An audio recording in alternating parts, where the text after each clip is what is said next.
सर्वेषां नो जननी भारतधरणी कल्पलतेयं जननी वत्सलतनयगणैस्तत् सम्यक् शर्म विधेयम् सर्वेषां हिमगिरिसीमन्तितमस्तकमिदम् अम्बुधिपरिगतपाशम् हिमगिरिसीमन्तितमस्तकमिदम् अम्बुधिपरिगतपाशम् अस्मज्जन्मदमन्नदमनिशं स्रौतपुरातनमाशम् विजनितहर्षं भारतवर्षं विश्वोत्कर्षनिदानम्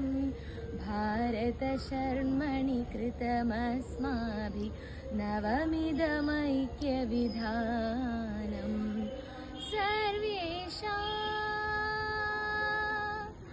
सर्वेषां नो जननी भारतधरणी कल्पलतेयं जननी वत्सलतनयगणैस्तत् सम्यक् शर्म विधेयम् भारतहितसम्पादनमेव हि कार्यं त्विष्टविपाकम् भारतहितसम्पादनमेव हि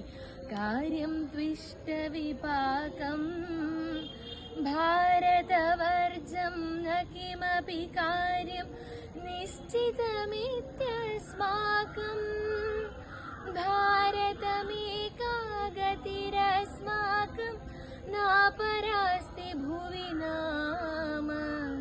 सर्वादौ हृदयेन च मनसा भारतमेव नमामः सर्वादौ हृदयेन च मनसा भारतमेव नमामः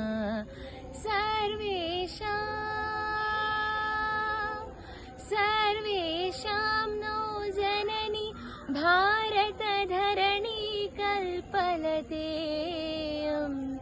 जननी वत्सलतनयगणैस्तत् सम्यक् शर्म विधेयम्। धन्यवाद।